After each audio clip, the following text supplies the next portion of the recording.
నదుల నీళ్ళ మీద నీకు అవగాహన లేదు. నన్ను అడగనట్టు నేను చెప్పు కదా, అడిగే సంస్కారం ఉంటుందా, తెలివి ఉంటుందా?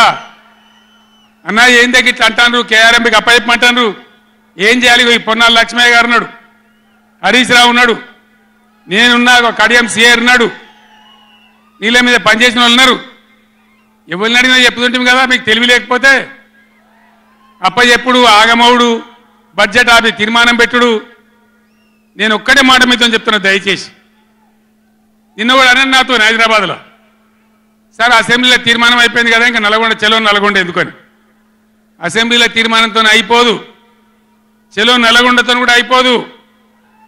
దయచేసి ఎప్పటికప్పుడు కృష్ణా నదిలో బ్రిజేష్ ట్రిబ్యునల్లో మన వాటా తేలే వరకు, న్యాయమైన వాటా తేలే వరకు, మన నీళ్ళ హక్కులు మనకు దక్కే వరకు ప్రతి సందర్భంలో ఈ 5 జిల్లాల ప్రజలు, కృష్ణా పరివాహక ప్రాంతంలో ఉన్న 5 జిల్లాల ప్రజలు ఎప్పటికప్పుడు మనం పోరాడడానికి సిద్ధంగా ఉండాలి. ఈ సభ పెట్టి ఇక్కడ నుంచి చెప్తేనే ప్రజలకు అర్థమవుతుందనే ఉద్దేశంతో నేను మీ అందరినీ శ్రమ పెట్టేయాలి ఈ సభ పెట్టిన తప్ప ఇది రాజకీయ సభ కాదు. ఇలా ఏ ఎలక్షన్ లేదు, పార్లమెంట్ ఎలక్షన్ కూడా ఇంకా 2 నెలలకు 3 నెలలకు ఉన్నది, ఇప్పటికిప్పుడేం లేదు.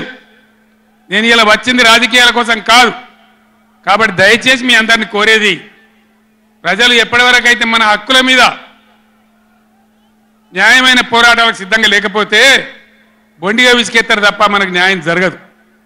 అందుకని మీ అందరినీ కూడా ఇలా సభలో ఉన్న వాళ్ళను, టీవీలో నా ఉపన్యాసం వింటున్న వాళ్ళను మీకు దండం పెట్టి నేను చెప్తా ఉన్నా, నేను మీ బిడ్డను. 15 ఏళ్ళు పోరాడి సాగు నోట్ల తలకాయ పెట్టి చివరికి సాగు ధరదాకా పోయి ఈ తెలంగాణ తెచ్చింది నేను. అందుకే నాకు గర్జు ఉంటుంది, ఫికర్ ఉంటుంది, తన్లాట ఉంటుంది, నాశనం కావద్దనే తపన ఉంటుంది. దీన్ని అర్థం చేసుకొని ఎప్పుడు యాక్షన్ కార్యక్రమాలకు పిలిపించినా ప్రభుత్వం యొక్క దమన నీతి నిండగా రేపు చేయాలి, చాలా చేయాల్సి ఉంటుంది. ఇవాళకి ఇట్లా మోపు చేసిన కరెంటు రేపు ఇస్తారా? మార్చిలో, ఏప్రిల్లో, మే నెలలో ఇస్తారా? అసెంబ్లీలోనే జనరేటర్ తెచ్చిపెట్టిండ్రు, అంతపాటు గనులు. ఎన్నోసార్లు నేను చెప్పిన అసెంబ్లీలో మీరు విన్నారు. ఇదే నరేంద్ర మోడీ ప్రభుత్వం మీటర్లు పెట్టాలి, నా తలకాయ పోయినా సరే పెట్టా అని చెప్పిన నేను.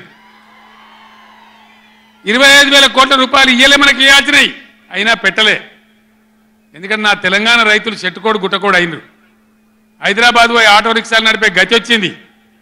కాబట్టి వీళ్ళు మళ్ళీ ఒక దరికి రావాలి, పల్లెలు పచ్చబడాలి, రైతాంగం బాగుంటే అందరికి పని దొరుకుతుంది, చిన్న రైతు పెద్ద రైతు అందరు బతకాలని చెప్పి ఎంత మంచిగా వచ్చేది రైతు బంధు, ఎంత బ్రహ్మాండంగా వచ్చేది.